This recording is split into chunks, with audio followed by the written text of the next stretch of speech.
গল্পে বর্ণিত সমস্ত চরিত্র ঘটনাবলী সম্পূর্ণরূপে কাল্পনিক। বাস্তবের সঙ্গে কোনো মিল থেকে থাকলে তা সত্যিই অনিচ্ছাকৃত এবং কাকতালীয়।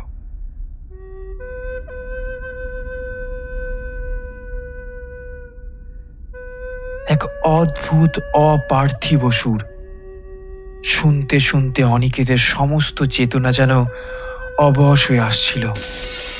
এমন সময় বাড়ির সমস্ত কাঁচগুলো একসাথে সব ঝনঝন করে ভেঙে গেল, আর বাইরে দিয়ে যেন উত্তাল হাওয়া এসে সারা বাড়ির মধ্যে ঢুকতে শুরু করলো। হাওয়ার চোটে দরজা ক্রমাগত বন্ধ হতে লাগলো আর খুলতে লাগলো। হাওয়া এত জোরে বইতে লাগলো, মনে হচ্ছিল যেন সমস্ত বাড়িটাই উড়ে যাবে। ঝড়ের দাপটে মোমবাতিগুলো সব নিভে গেল। অনিকেতের সমস্ত স্নায়ু স্থির হয়ে গেল। অনিকেতের মনে হলো ঘরে কেউ যেন একটা প্রবেশ করছে, আর সে মানুষ হতে পারে না।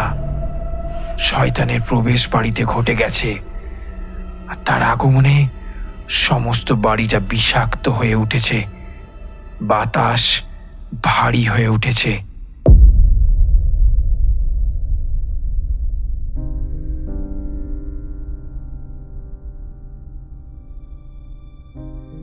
নমস্কার শ্রোতা বন্ধুরা, আজ আপনাদের জন্য বন্যা ঘোষের কলমে কে আবার বাজায় বাঁশি গল্পের সূত্রধার ও গল্প পাঠে আমি সৌভিক।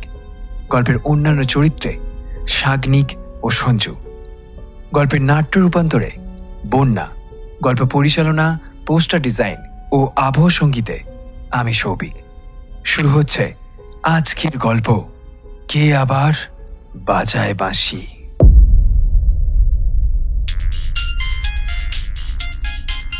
ঠিক সকাল 7:30 নাগাদ ফোনে রিংয়ের শব্দে অনিকেতের ঘুমটা ভেঙে যায়।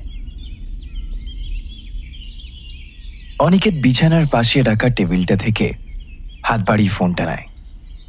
ফোনটা হাতে নিয়ে দেখে স্ক্রিনে রৌনকের নাম ভেসে উঠছে। অনিকেত ফোনটা হাতে নিয়ে ঘুম জড়ানো গলায় একটা হাই তুলে বলল,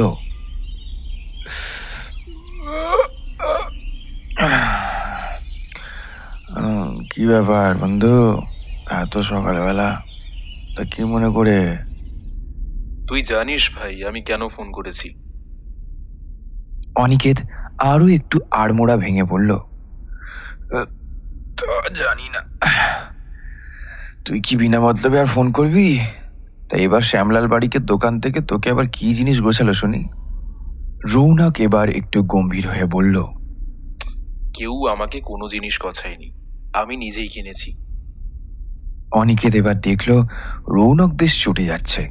তাই অনিকেত বন্ধুর মান ভাঙানোর জন্য বলল, আরে ভাই, চটছিস কেন? মজা করছিলাম তো। আচ্ছা, তা কি জিনিস কিনলি শুনি? পরে আবার নিজের প্রশ্নের প্রত্যুত্তরেই অনিকেত বলল, তা নিশ্চয়ই কোনো ওই ব্রোঞ্জের মূর্তি বা ওই পিতলের ফ্লাওয়ার বাস কিনেছিস, তাই তো? রৌনক মৃদু হেসে বলল, সেটা আসলেই দেখতে পাবে বন্ধু কি জিনিস কিনেছি। চলে আয় আমার বাড়িতে।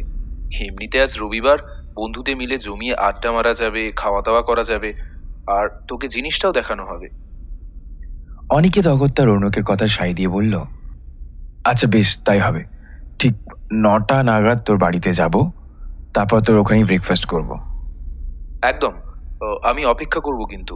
আর রঘুদাকে বলে তোর জন্য স্পেশাল ব্রেকফাস্ট বানিয়ে রাখবো। এখন রাখছি, হ্যাঁ? বলে রৌনক ফোনটা রেখে দিল। অনিকেত কিছুক্ষণ বিছানায় বসে রইল। রৌনকটা এক্কেবারে পাগল। অ্যান্টিক জিনিস কেনা ওর একটা বাতিক। তাছাড়া ওর বাবা ওর জন্য অগাধ সম্পত্তি রেখে গেছেন, আর ও যা চাকরি করে তাও নেহাত কম মাইনের নয়। ও এখনো বিয়ে করেনি, আর ভবিষ্যতে বিয়ে করবে কিনা তা নিয়ে বেশ সন্দেহ আছে। দিন রাত এইসব নিয়েই পড়ে আছে। বিড়ি, সিগারেট, মদ কোনো কিছুর নেশায় নেই ওর। নেশা বলতে একটাই, দেশ বিদেশের নানা অ্যান্টিক আর দুষ্প্রাপ্য জিনিস কেনা, আর তা দিয়ে সারা বাড়ি ভরিয়ে রাখা। প্রতি মাসে অন্তত 2-4 অকশন হাউসে তোকে পাওয়াই যাবে। তাছাড়াও একটা আবার বাঁধা ধরা কিউরিয়ার শপেও যায়, সেখানে অন্তত 15 দিন ছাড়া একবার করে যায় ও। রৌনক যখন একবার যেতে বলেছে তখন তো ওকে যেতেই হবে। তাছাড়া আজ রবিবার আর সেরকম কাজও নেই। অফিসের কাজও কাল রাতেই সব সেরে ফেলেছে, তাই আজ যাওয়াই যায়। এইসব নানান হিজিবিজি কথা ভাবতে ভাবতে অনিকেত ফ্রেশ হতে বাথরুমে চলে গেল। কাঁটায় কাঁটায় ঠিক 9টায় অনিকেত রৌনকের বাড়িতে গিয়ে হাজির হলো। কলিং বেল টিপতেই রৌনক এসে দরজা খুলে দিল। দরজা খুলেই বলল, সুস্বাগতম বন্ধু। এতদিনে তোর তাহলে চরণধুলি পড়তে চলেছে। আচ্ছা, আমার বাড়িটা তোর বাড়ি থেকে কত কাছে, তাও তোর একবার আসার কথা মনে হয় না? অনিকেত ওর কথায় গায়ে না মেখে বলল, তা তুই আবার কি জিনিস দেখাবি বললি? সাত সকালে যার জন্য আমার আবার ঘুমের ব্যাঘাত ঘটালি। তাড়াতাড়ি দেখা, ওই বস্তুটা আমার একবার চাক্ষুষ দেখতে না পেলে না যেমন শান্তি হচ্ছে না। রৌনক একটু হেসে বলল, আরে দেখাবো দেখাবো, দাঁড়া, আগে কিছু পেট পুজো করা যাক, তারপর দেখবি। রঘুদা, রঘুদা, খাবার বেড়ে দাও। আজ সকালের জলখাবারের জম্পেশ আয়োজন। রঘুদার হাতের রান্না যে কোনো 5 স্টার রেস্টুরেন্টকে হার মানাবে। খেতে বসে টুকটাক মামুলি কিছু কথাবার্তা হলো। তারপর খাওয়া দাওয়া শেষ করে প্রায় 10:30 নাগাদ রৌনক অনিকেতকে নিয়ে ওর সংগ্রহশালায় ঢুকল। চাবি দিয়ে সংগ্রহশালার দরজা খুলে আগে রৌনক ভিতরে ঢুকল, তারপর পিছন পিছন অনিকেত ভিতরে ঢুকল। ওর এই সংগ্রহশালা পৃথিবীর যে কোনো মিউজিয়ামকে হার মানাবে। কি নেই ওই সংগ্রহশালায়? বড় বড় শোকেসে সাজানো আছে দেশ বিদেশের ব্রোঞ্জের, পিতলের, আরও না জানি কত রকমের ধাতুর মূর্তি। বিভিন্ন ধরনের ঢাল তরোয়াল, বিভিন্ন ধরনের ফুলদানি, পানপত্র, বিভিন্ন ধরনের পুরানো দুষ্প্রাপ্য বাজনা। অনিকেত ঠাট্টার সুরে বলল, এই রনু, তুই তোর এই সংগ্রহশালাকে একটু ভাড়া দিতে পারিস তো? দেখবি কাতারে কাতারে লোক আসছে কেমন করে, আর সবাই টিকিট কেটেই দেখবে, কিন্তু তোর বেশ ভালোই ইনকাম হবে কিন্তু, ভেবে দেখ। রৌনক অনিকেতের কথার উত্তরে কিছু না বলে সংগ্রহশালার এক কোণে একটা শোকেস রাখা ছিল, তার ড্রয়ার খুলে একটা জিনিস বার করলো। তারপর ড্রয়ারটা বন্ধ করে অনিকেতের দিকে ঘুরে বলল, এই দেখ তো অনি, জিনিসটা কেমন? অনিকেত জিনিসটা হাতে নিয়ে ভালো করে দেখল। জিনিসটার কিছুই না, একটা বাঁশি, কিন্তু সাধারণ বাঁশির মতো দেখতে নয়। বাঁশি সাধারণত বাঁশ বা কাঠ বা অন্যান্য ধাতু দিয়ে নির্মাণ করা হয়।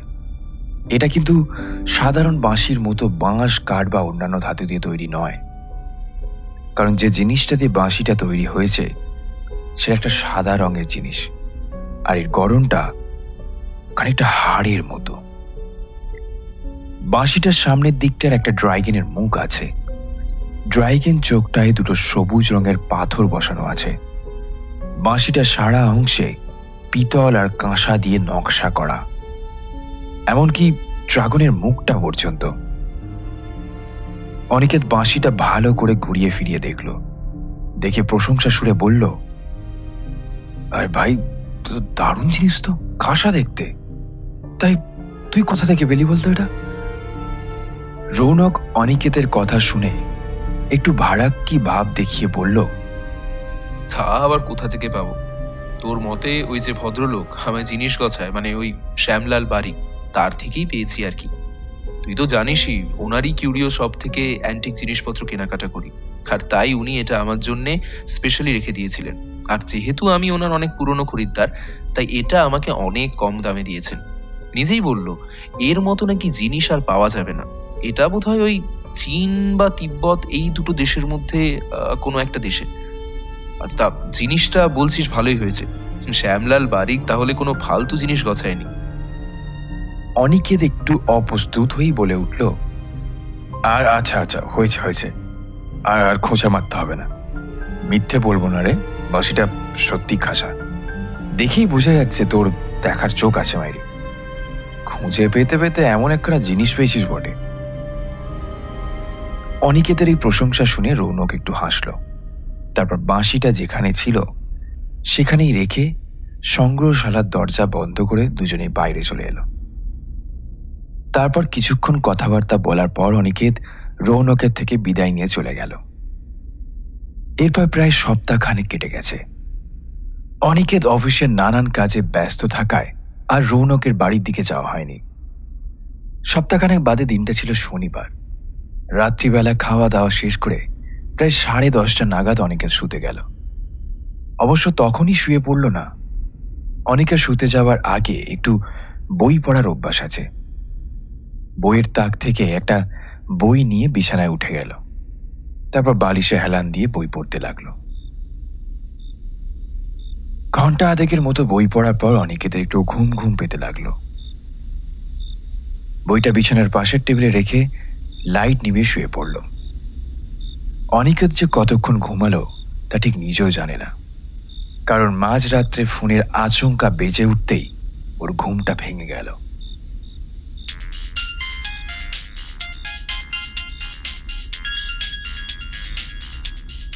ও ধড়মড় করে বিছানায় উঠে বসে হাত বাড়িয়ে ঘুম ভাঙা চোখে বিছানার পাশে রাখা ছোট্ট টেবিলটা থেকে ফোনটা হাত বাড়িয়ে নিল। দেখল ফোনের স্ক্রিনে রৌনকের নাম ভেসে উঠছে। অনিকেত খুব অবাক হয়ে এত রাত্রে আবার রৌনক কেন ফোন করেছে ভাবতে ভাবতে ফোনটা তুলল। হ্যালো। ফোনটা ধরে হ্যালো বলতেই ফোনের ওপাশ থেকে রৌনকের আর্তনাদের শব্দ পাওয়া গেল। ভাই ভাই অনি, আমাকে বাঁচা ভাই, আমি আমি বড় বিপদে পড়েছি। তুই যদি না আসিস তাহলে আমি মরেই যাব। ও আমাকে শেষ করে দেবে, আমাকে শেষ করে দেবে। অনিকেত বিস্ময়ে হতবাক হয়ে গেল। ওকে সত্যি কোনো বিপদে পড়েছে? গলার স্বর শুনে তো তাই মনে হচ্ছে যে খুব বড় কোনো বিপদে রয়েছে ও। অনিকেত কোনো রকমে হতবম্ব ভাবটা সামলে বলল, এই রনু, তোর কি হয়েছে? পুরোপুরি খুলে বল আমাকে। কে তোকে শেষ করে দেবে? আমি তো কিছুই বুঝতে পারছি না। অনি অনি, তুই তাড়াতাড়ি আয়, যত তাড়াতাড়ি সম্ভব তুই আয় আমার বাড়িতে। তুই তুই তুই তুই যদি দেরি করে আসিস তাহলে আমাকে আর জীবন্ত অবস্থায় দেখতে পাবি না। সত্যি ভাই, আমি বড় বিপদে পড়েছি। রৌনকের গলায় আতঙ্কের সুর স্পষ্ট। এবার অনিকেত পড়ে গেল একটু দ্বিধায়। মোবাইলের ঘড়ি দেখলো এখন রাত 1:45। এত রাতে বাড়ি থেকে বেরোনো কি ঠিক হবে? পরক্ষণে ওর মনটা হলো রৌনক ওর ছেলেবেলাকার বন্ধু। ওর বিপদে আপদে সবসময় ও সাহায্য করেছে। না যাওয়াটা খুবই বোকামি হবে। তাছাড়া হয়তো সত্যিও কোনো বিপদের মধ্যেই আছে। আর ওর বাড়িতে চোর ডাকাত পড়া কোনো আশ্চর্যের ব্যাপার নয়, কিন্তু অনেক দামি দামি জিনিস আছে ওর বাড়িতে। ওর কিছু একটা হলে অনিকেত নিজেকে কখনোই আর ক্ষমা করতে পারবে না ভবিষ্যতে। আর তাই আর বেশি চিন্তা ভাবনা না করে কোনো রকমের গায়ে একটা জামা চাপিয়ে বেরিয়ে পড়ল অনিকেত। রৌনকের বাড়ি ওর বাড়ি থেকে বেশি দূর নয়, মাত্র 10 মিনিটের হাঁটা পথ। রৌনকের বাড়ির কাছে পৌঁছে এসে দেখে অনিকেতের মনের আতঙ্কটা এবার যেন আস্তে আস্তে ডালপালা মেলতে শুরু করলো। অনিকেত নিজের মনকে একটু ধমক দিয়ে শাসন করল, ভয়টাকে কমানোর চেষ্টা করল। আচ্ছা, রৌনক কি ঠিক আছে? দরজায় সামান্য ধাক্কা দিতেই দরজাটা খুলে গেল। সদর দরজা খোলা দেখছি। মুখ দিয়ে আপনা আপনি যেন কথাটা বেরিয়ে গেল অনিকেতের। তারপর ধীরে ধীরে ভেতরে ঢুকলো। পুরো বাড়িটায় যেন অন্ধকারের চাদর মুড়ি দিয়ে রয়েছে। এ কি, একটাও আলো জ্বালানো নেই কেন? অনিকেত নিজের মনের প্রশ্নটা করল। তারপর রনু, এই রনু বলে কয়েকবার ডাক দিল। তারপর অনিকেতের হঠাৎ মনে হলো ওর পিঠে যেন কি হাত দিচ্ছে। পেছন ফিরে তাকাতেই কানের কাছে একটা ফিসফিস শব্দ গেল। গলাটা ওর খুবই চেনা। এটা রৌনকের গলা। অনি, ভয় পাস না, আমি রনু। অনিকেত প্রথমে বেশ চমকে গিয়েছিল। নিজের হতভম্ব ভাবটা সামনে নিয়ে বলল, রনু, তুই অন্ধকারে দাঁড়িয়ে এখানে কি করছিস? বাড়িতে কি লোডশেডিং হয়েছে? তুই কি সেই জন্যই ভয় পাচ্ছিলিস বলে আমাকে ডাকলি? না রে ভাই, সেটা কারণ নয়। আমি খুব বড় বিপদের মধ্যে পড়তে চলেছি। রৌনক কেমন যেন ভয় পেয়ে কথাটা বলল। বিপদ? তা কি রকম বিপদ? একটু অবাক হয়ে প্রশ্ন করেই ফেলল অনিকেত। সেটা আমি এখন তোকে বলতে পারবো না, তুই সময় এলেই বুঝতে পারবি। তুই আয় আমার সাথে। রৌনকের গলার সুর কেমন যেন অস্বাভাবিক লাগলো অনিকেতের। মনের মধ্যে কেমন যেন একটা অস্বস্তি থেকে থেকেই মাথা চাড়া দিয়ে উঠবার চেষ্টা করতে লাগলো। তার সত্ত্বেও অনিকেত সেদিকে খেয়াল করল না। নিশ্চয়ই রৌনক কোনো বিপদে পড়েছে, না হলে সে এত রাত্রে আমাকে তো ডাকতো না। ঘুটঘুটে অন্ধকারের মধ্যে রৌনকের পিছন পিছন চলল অনিকেত। অনিকেত মুখে কিছু বলছে না ঠিকই, তবে ওর মনের মধ্যে কেমন একটা অবাক আর সন্দেহ ভাব দেখা দিচ্ছে। রৌনকের আজকের এই ব্যবহারটা সম্পূর্ণ অদ্ভুত এবং রহস্যজনক লাগছে অনিকেতের কাছে। রৌনক ও পুরোপুরি সব কিছু ঠিকঠাক করে বলছে নাই বা কেন? অন্ধকারের মধ্যে একটা জায়গায় নিয়ে এসে দুজনে থামল। অনিকেতকে ওখানে দাঁড় করিয়ে রেখে রৌনক যে কোথায় চলে গেল কে জানে। অনিকেত যে কোথায় দাঁড়িয়ে আছে তাও কিছুতে বুঝতে পারছিল না। দাঁড়িয়ে ভাবতে লাগলো রৌনকের কি হয়েছে, আর ও আজকে এরকম অদ্ভুত ব্যবহার কেন করছে। কিছুই বোঝা যাচ্ছে না। তাছাড়াও গেলই বা কোথায়? বাড়ির অন্য প্রান্ত থেকে খুটখাট শব্দ হচ্ছে। করছেটা কে? ও অনিকেতের এখন মনে হচ্ছে বাড়িতে ওরা দুজন ছাড়া আর কেউ নেই। রঘুদাও বোধহয় বাড়িতে নেই। কি করতে রৌনক ওকে ডাকলো? রৌনকের মতি গুতি কিছুই বোঝা যাচ্ছে না। ওর কি মাথা খারাপ হয়ে গেছে নাকি? এইসব 7-5 ভাবতে ভাবতে অনিকেত সামনের দিকে এগিয়ে যেতেই পায়ে কোনো একটা জিনিসের সাথে ঠক্কর লাগতেই ও হুমড়ি খেয়ে কোনো একটা জিনিসের উপর পড়ে গেল। সেটার উপর ভালো করে হাত ঠেকাতেই ও বুঝতে পারল যে এটা কোনো মানুষের দেহ, তবে জীবন্ত নয়, নিথর ঠান্ডা। ব্যাপারটা বোঝবার সঙ্গে সঙ্গেই ও ভয়ে আঁতকে উঠে ছিটকে সরে গেল। এটা যে কোনো পুরুষের মৃতদেহ তাতে কোনো সন্দেহ নেই, কিন্তু কিন্তু এটা কার মৃতদেহ? তবে কি? এ কথা মাথায় আসতেই আতঙ্কের মেরুদণ্ড বয়ে যেন একটা বরফ স্রোত বয়ে গেল। ভয়ে আতঙ্কে দিশেহারা অবস্থা অনিকেতের। এসব এসব কি হচ্ছে ওর সাথে? এখন তো মনে হচ্ছে এখানে না আসলে হয়তো ভালো হতো ওর। এবার কি করবে? উঠে দাঁড়ানোর সঙ্গে সঙ্গে ওর মনে হলো নাকের কাছে কি যেন একটা রুমাল চেপে ধরেছে, আর একটা মিষ্টি গন্ধ ওর সমস্ত চেতনা ও সমস্ত শরীরকে আচ্ছন্ন করে দেয়। তারপর আর কিছু মনে নেই। জ্ঞান যখন এলো তখনও দেখল ঘরের এক কোণে মাটিতে শুয়ে আছে। যেই ঘরে শুয়ে আছে সেই ঘরের চারিদিকে মোমবাতি জ্বালানো।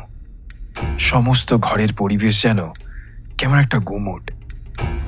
চোখের দৃষ্টি ঠিক হয়ে আসতেই অনেকে দেখতে পেল ওই তো ঘরের মাঝখানে রৌনক বসে আছে। এ কেমন পোশাক ওর! গলা থেকে মাথা পর্যন্ত গোটা শরীরটাই লাল রঙের আলখাল্লা জাতীয় পোশাকে ঢাকা। সাদা চাদর বা শাল জাতীয় কিছু। আর ওর হাতে ওটা কি ধরা আছে? সেই বাঁশিটা না? হ্যাঁ, আর ওর চারপাশে সব কি মানুষের মাথার খুলি আর হাড় ফুল মারা ছড়ানো। পাশের দিকে আরো একটা মানুষের সাহিত্য দেখে অনিকেত চমকে মাটি থেকে উঠবার চেষ্টা করল। অনিকেত মৃতদেহটা দেখে চিনতে পারল এ তো রঘুদার মৃতদেহ।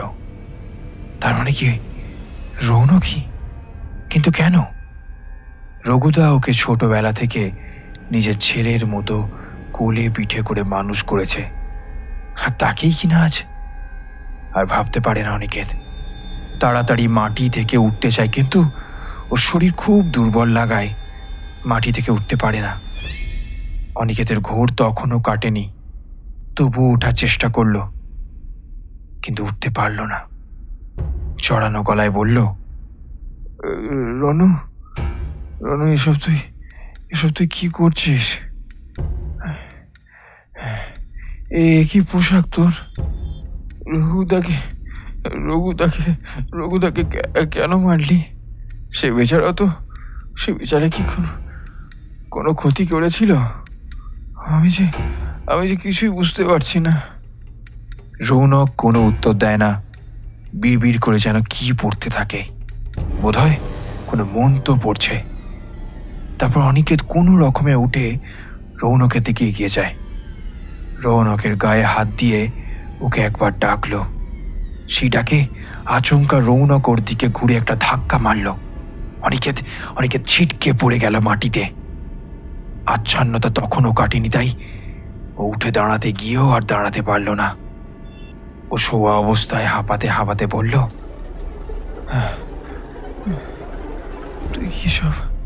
তুই এসব কি করছিস রৌনক? আমি তো কিছুই বুঝতে পারছি না।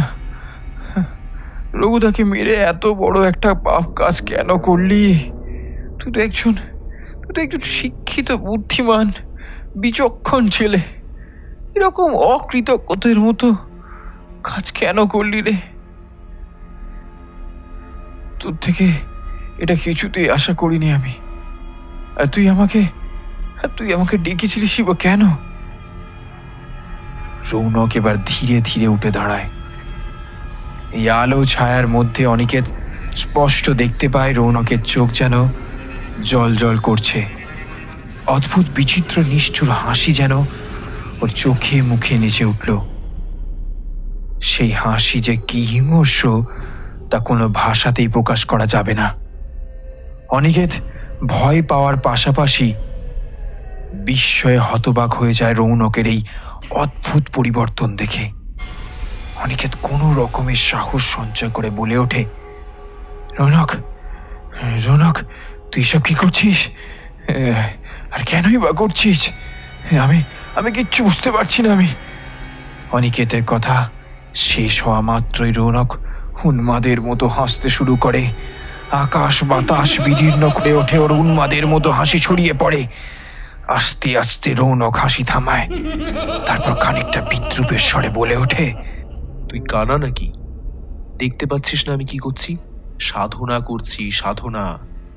অনিকেত ধীরে ধীরে উঠে দাঁড়ায়, তারপর অবাক হয়ে বলে ওঠে, সাধনা? কোন দেবতার সাধনা? দেবতা নয়, আমি করছি শয়তানের সাধনা। রৌনকের মুখ থেকে এসব কথা শুনে বিস্ময় হতবাক হয়ে যায়। এসব কি বলছে ও? ওর কি মাথা টাথা খারাপ হয়ে গেছে? মাঝরাত্রে কি পাগলামো শুরু করেছে? ও রৌনককে ধরে দু হাতে ঝাঁকিয়ে ধরে বলতে থাকে, তুই কি পাগলামো করছিস? তুই কি করছিস রনু?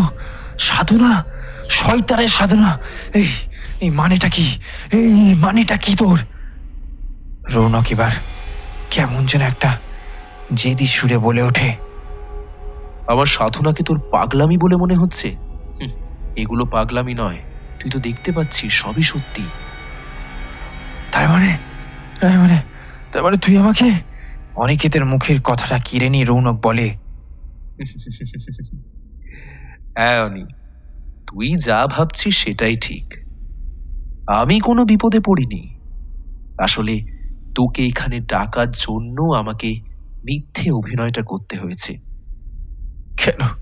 কেন করলি এরকম? তুই যখন কোনো বিপদে পড়িসনি তাহলে আমাকে কেন এরকম রাত বিরাতে ডেকে পাঠিয়েছিলি? আর তার উপর রঘুদার মতো একটা নিরীহ মানুষকে খুন করলি তুই। অনিকেত বেশ একটু রেগে গিয়ে কথাগুলো বলে, চুপ চুপ, একদম চুপ, একটাও কথা না বলে ঠোঁটে আঙুল ঠেকায় রৌনক। তারপর আবার বলে, একটাও কথা বলবি না এখানে। চিৎকার চেঁচামেচি করলে আমার সাধনায় ব্যাঘাত ঘটবে। তবে শুনে রাখ, তোকে কি জন্য এখানে ডাকা হয়েছে। আমার সাধনায় তোর যে বড়ই প্রয়োজন। কিসের প্রয়োজন? কথাটা বলতেই নিমেষে গলাটা কেঁপে ওঠে অনিকেতের মনকে যেন এক অজানা ভয় ক্রমাগত গ্রাস করতে থাকে। আর রৌনক সেদিকে গ্রাহ্য না করে বলে ওঠে, শয়তানকে তুষ্ট করার জন্যে নিজের প্রিয় কিছু প্রদান করতে হয়। আমার কাছে তো আমার ভালো বন্ধু বলে একমাত্র তুই আছিস। আমার আরো একজন কাছের মানুষ ছিল, তাকে তো আমি সদ্যই শয়তানের কাছে বলি দিয়ে দিয়েছি। চেয়ে দেখ তোর পাশের মৃতদেহটাকে। রৌনক একটু থেমে আবার নিজের মনে মনে বলে উঠল, মিথ্যে কথা বলবো না, রঘুদা আমার জন্য অনেক করেছে, এবং এতটাই করেছে যে আমার বাড়ির লোকও আমার জন্য করেনি, এবং তাই জন্যেই তো তাকে বলি দেওয়ার খুব দরকার ছিল। মানে মানে বলি দেওয়া? শয়তান, কি বলতে চাইছিস? কিছুই বুঝতে পারলাম না। প্রশ্ন করতে গিয়ে অনিকেতের গলার স্বর কেঁপে যায়। কত বোকা তুই, এই জন্যেই তো তোকে এত ভালোবাসি। রঘুদাও এমনই বোকা ছিল, আর রঘুদাকেও আমি এত ভালোবেসেই বলি দিয়েছি। আরে বোকা, তোকে আমি শয়তানের কাছে উৎসর্গ করব, তুই শয়তানের নৈবেদ্য হবি, শ্রেষ্ঠ নৈবেদ্য। কথাগুলো কি সহজভাবে বলে গেল রৌনক। ঘরের মধ্যে বাজ পড়লেও অনিকেত এত অবাক হতো না। এসব কি বলছে ও? ওর মধ্যে নির্ঘাত শয়তান ভর করেছে, না হলে এ সমস্ত কথা ও বলতেই পারে না। অনিকেত ওকে কত বোঝানোর চেষ্টা করলো। রৌনক, এসব কি বলছিস তুই? তুই তুই আমাকে মারবি? তোর বন্ধুকে মারবি? আমি তোর না ছেলেবেলার বন্ধু। তাছাড়া তুই কেন এসব পাগলামো করছিস?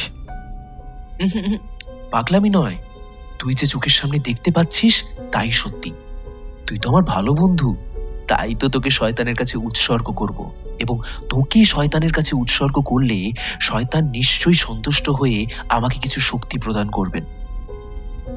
রৌনকের মুখ থেকে এসব শুনে খুব অবাক হয়ে গেলেও তবুও অনিকের শান্ত গলায় বলল,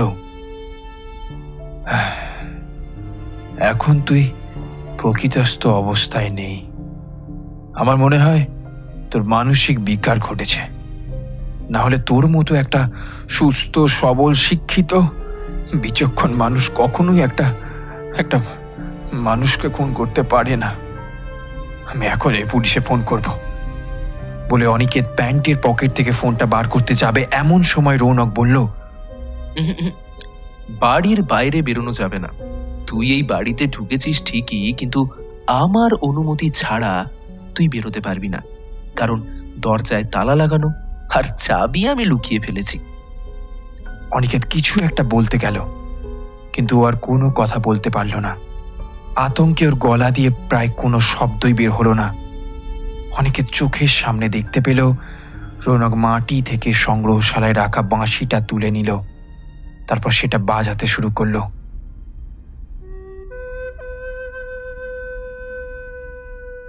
বাজানো মাত্রই অনিকেত দেখতে পেল বাঁশির সামনের দিকে খোদাই করা ড্রাইগনের চোখগুলোতে যে সবুজ পাথর বসানো ছিল সেগুলো আচমকা জ্বলে উঠল।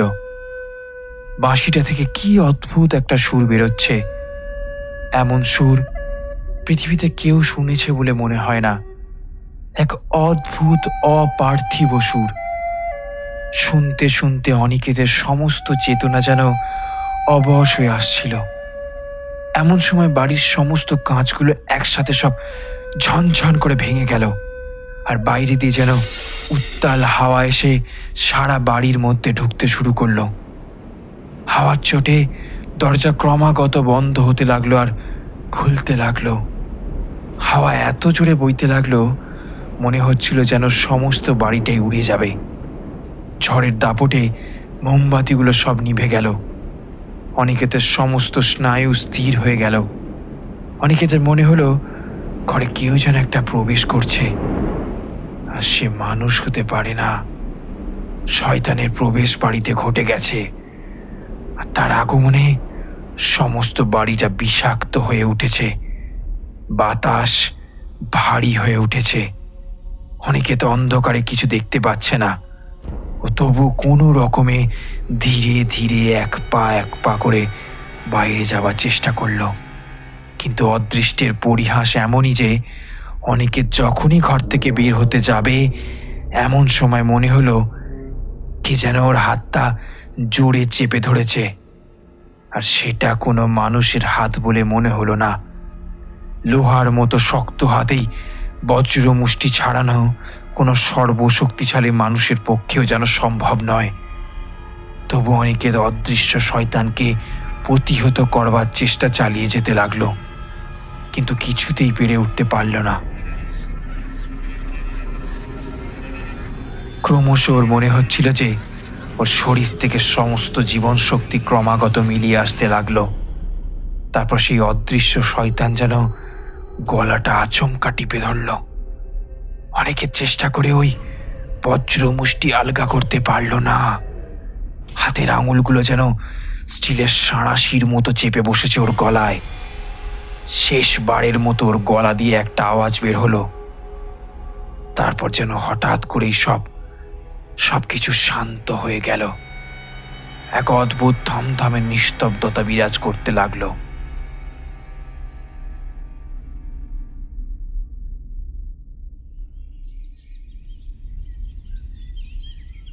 সকালবেলা খবরের কাগজ নিয়ে আসা ছেলেটা বাড়ির দরজা হুট করে খুলে দেখে জানালার কাঁচ ভাঙা দেখে ভয় পেয়ে একা ঢুকতে সাহস না পেয়ে পাড়ার সবাইকে ডেকে আনে।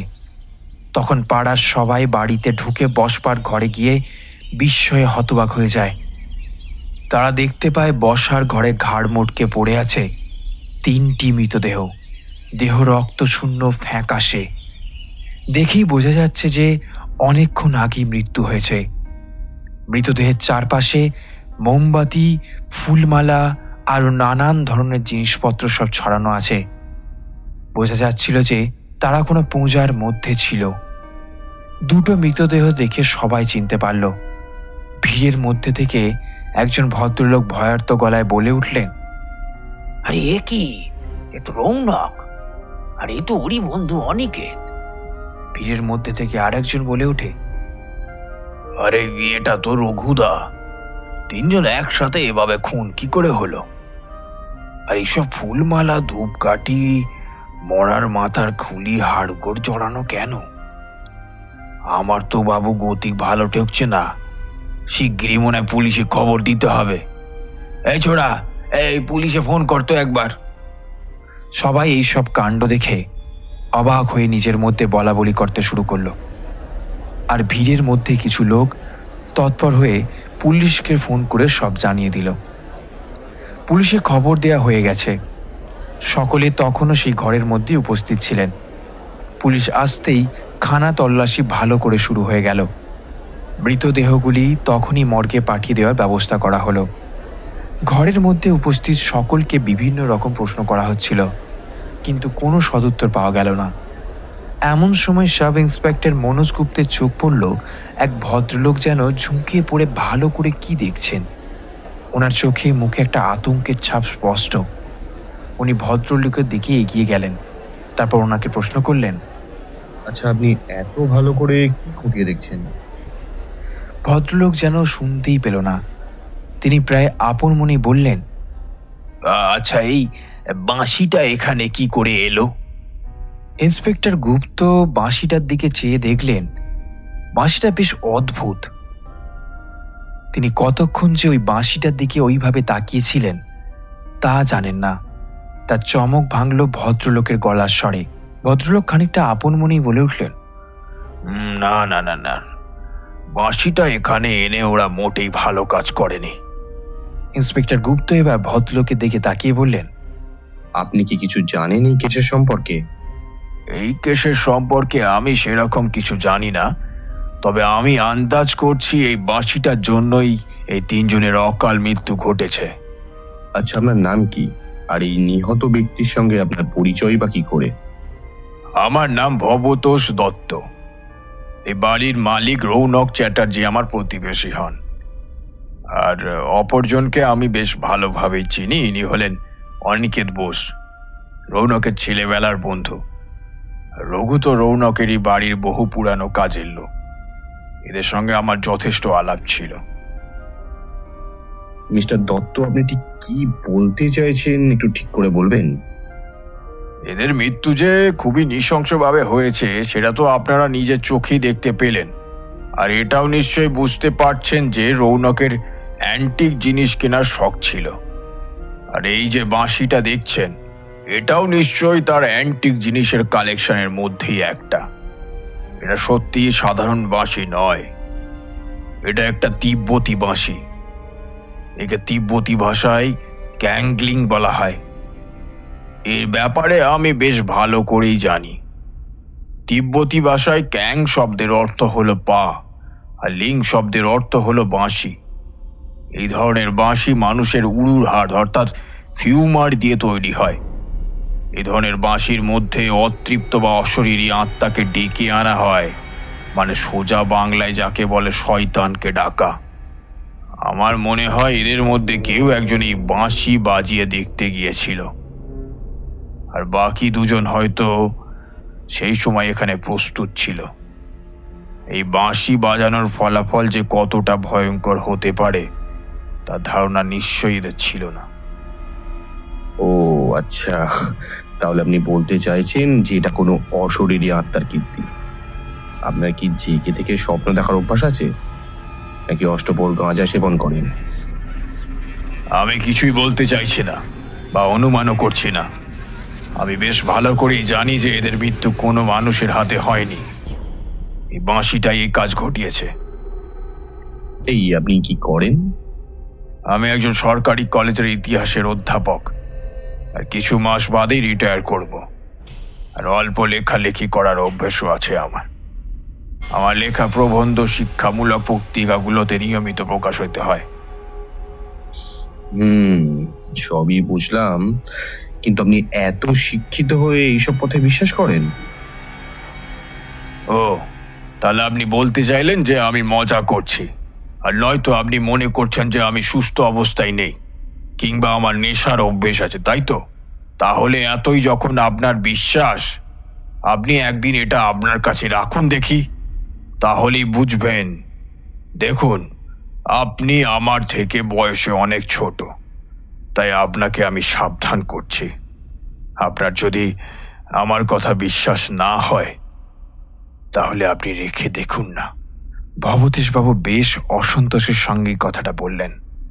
কে ঠিক আর কে ভুল তখনই বুঝতে পারবেন। ঠিক আছে, রেখে দেখব।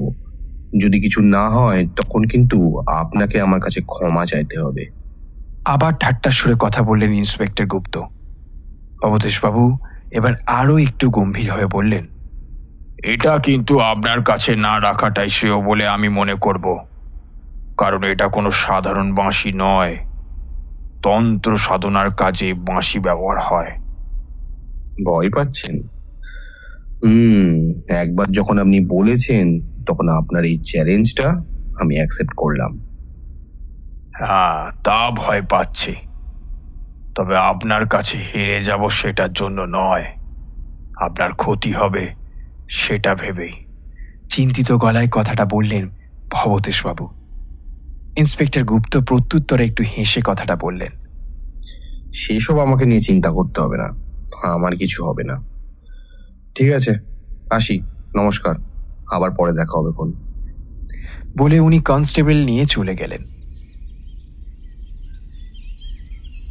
পরের দিন সকালে ভবতোষবাবু চা খেতে খেতে খবরের কাগজটা পড়তে পড়তে বিস্ময়ে চমকে উঠলেন। খবরের কাগজের প্রথম পৃষ্ঠায় খবরটা দেওয়া আছে, চাঞ্চল্যকর খবর। আর্মহার্স্ট স্ট্রিটের বাড়িতে জোড়া খুনের তদন্তকারী তরুণ পুলিশ অফিসার মনোজ গুপ্তের অস্বাভাবিক মৃত্যু। মৃত্যুর কারণ জানা যায়নি।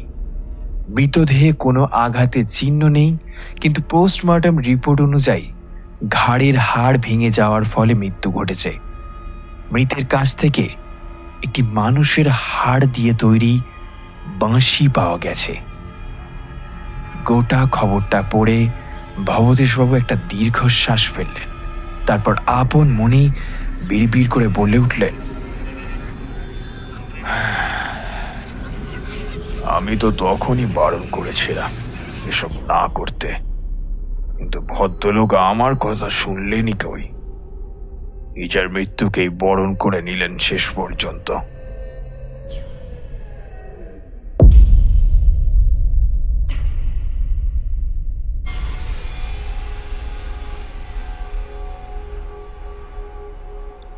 শুনছিলেন বন্যা ঘোষের কলমে কে আবার বাজায় বাঁশি। গল্পটি আপনাদের কেমন লাগলো অবশ্যই কমেন্ট করে জানাতে ভুলবেন না। আমরা আগামী সপ্তাহে আরও একটি নতুন গল্প নিয়ে ফিরছি, শুধুমাত্র গল্প আড্ডা উইথ সৌভিক ইউটিউব চ্যানেলে।